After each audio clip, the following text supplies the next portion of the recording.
നമസ്കാരം. ദേവസൈന്യയിലേക്കും ശ്രീകൃഷ്ണ കഥാമൃതം ഭാഗം 10ലേക്കും സ്വാഗതം. നരകാസുരനെ വധിച്ച ശേഷം ഭഗവാൻ കാണിച്ച വലിയൊരു നീതിയാണ് നരകാസുരന്റെ മകനായ ഭഗദത്തനെ രാജാവായി വാഴിച്ചത്. ഒരു അസുരന്റെ മകൻ എന്ന നിലയിലല്ല, മറിച്ച് അർഹതയുള്ള ഒരു ഭരണാധികാരി എന്ന നിലയിലാണ് ഭഗവാൻ ഭഗദത്തനെ കണ്ടത്. നരകാസുരന്റെ അന്ത്യത്തിന് ശേഷം പുത്രനായ ഭഗദത്തൻ ഭഗവാൻ കൃഷ്ണന്റെ മുന്നിൽ ഭക്തിഭയ ബഹുമാനങ്ങളോടുകൂടി ശരണം പ്രാപിച്ചു. തൻ്റെ പിതാവ് ചെയ്ത തെറ്റുകൾക്ക് താൻ ഉത്തരവാദിയല്ലെന്നും തനിക്ക് മാപ്പ് നൽകണമെന്നും ഭഗദത്തൻ അപേക്ഷിച്ചു. നരകാസുരൻ അതീവ ക്രൂരനായിരുന്നെങ്കിലും ഭഗദത്തൻ ഭക്തനും വിവേകിയുമായിരുന്നു.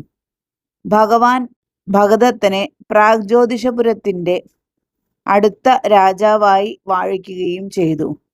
ഇന്നത്തെ ആസാം ഭാഗമാണ് പ്രാഗ്ജ്യോതിഷപുരം ആയി കണക്കാക്കപ്പെടുന്നത്.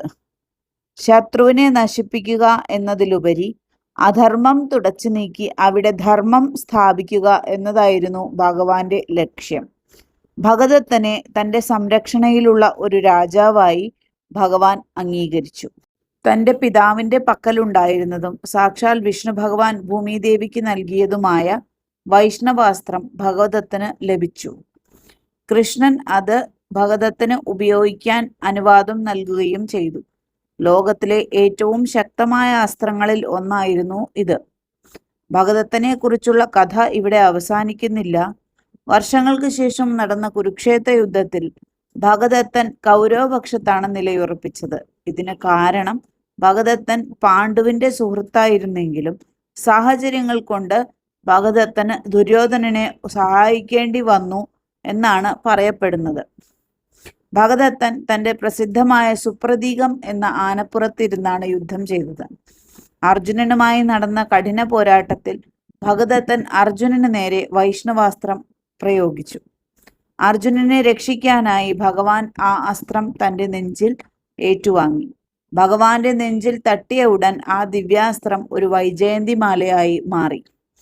ഭഗദത്തന്റെ കഥ ഭഗവാൻ കൃഷ്ണന്റെ കാരുണ്യത്തെയും ഒപ്പം കർമ്മഫലത്തിന്റെ സങ്കീർണതയെയും കാണിച്ചു തരുന്നു.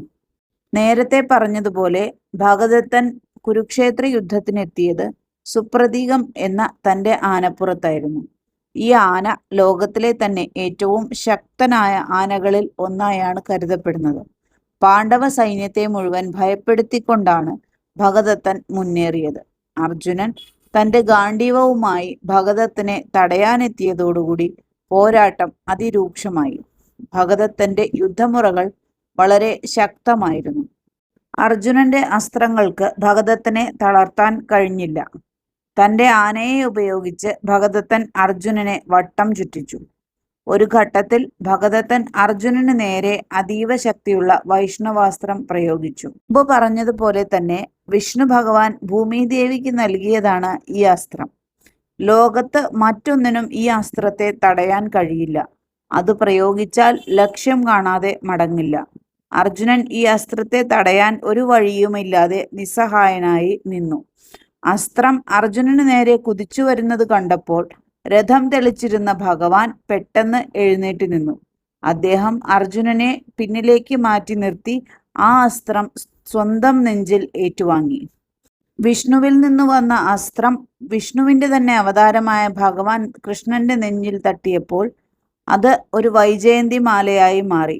ഭഗവാന്റെ നെഞ്ചിലെ മനോഹരമായ ഒരു ആഭരണമായി ആ മാരകായുധം രൂപാന്തരപ്പെട്ടു. ആയുധമെടുക്കില്ലെന്ന് ശപഥം ചെയ്തിരുന്ന ഭഗവാൻ എന്തിനാണ് ഇങ്ങനെ ചെയ്തതെന്ന് അർജുനൻ അത്ഭുതത്തോടെ ചോദിച്ചു.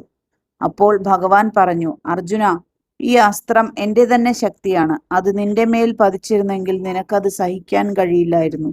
എൻ്റെ ഭക്തനായ നിന്നെ രക്ഷിക്കേണ്ടത് എൻ്റെ കടമയാണ്. അസ്ത്രം നഷ്ടപ്പെട്ടതോടുകൂടി ഭഗദത്തൻ ദുർബലനായി.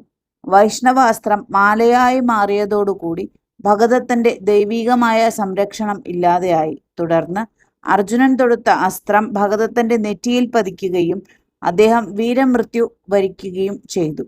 ഭക്തനെ സംരക്ഷിക്കാൻ ഭഗവാൻ ഏതറ്റം വരെയും പോകുമെന്നതിൻ്റെ തെളിവാണ് ഈ കഥ. നന്ദി, നമസ്കാരം.